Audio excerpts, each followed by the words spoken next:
আজকের রেসিপি সম্পূর্ণ নিরামিষ বিট বাটা। গুড়িয়াস কুকবুকে সকলকে স্বাগত জানাই।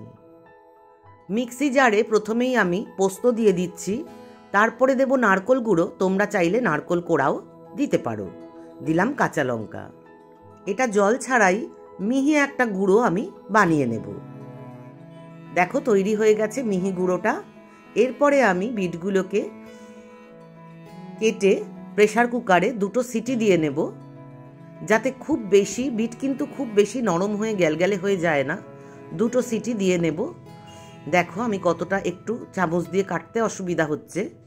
এইভাবে করে এটাকে আমি ঠান্ডা হতে দেব।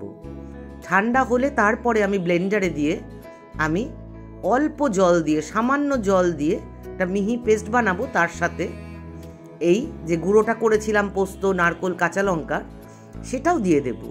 আর যারা বেশি ঝাল খাও তারা বেশি করে ঝাল দেবে।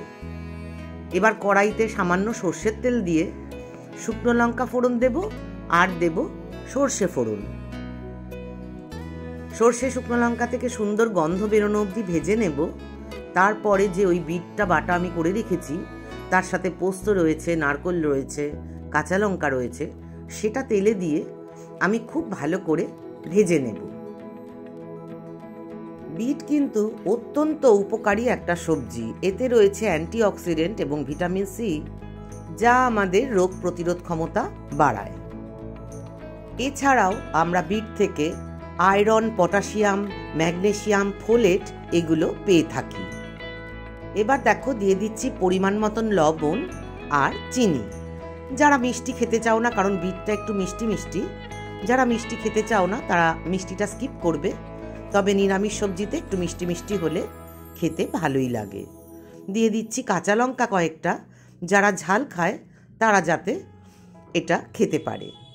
এবার আমি একদম শুকিয়ে যাওয়া পর্যন্ত ভালো করে চড়া আঁচে ভেজে নিচ্ছি। ওজন নিয়ন্ত্রণে কিন্তু বিট খুব কার্যকরী।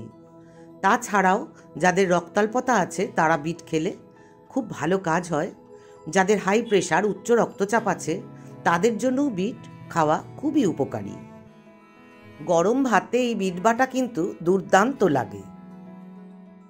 এছাড়াও বিট কিন্তু হজমেও আমাদের সাহায্য করে, হজম শক্তি আমাদের বাড়ায়। তাই জন্য আমরা কিন্তু বিটটা খেতেই হয়। তাই এইভাবে একবার খেয়ে দেখো, দুর্দান্ত লাগে। আমি তো 250 গ্রাম করেছি, 250 গ্রামে 5-6 জনের ভালো করেই হয়ে যায়। আজকের মতন টাটা, আবার দেখা হবে অন্য কোনো দিন।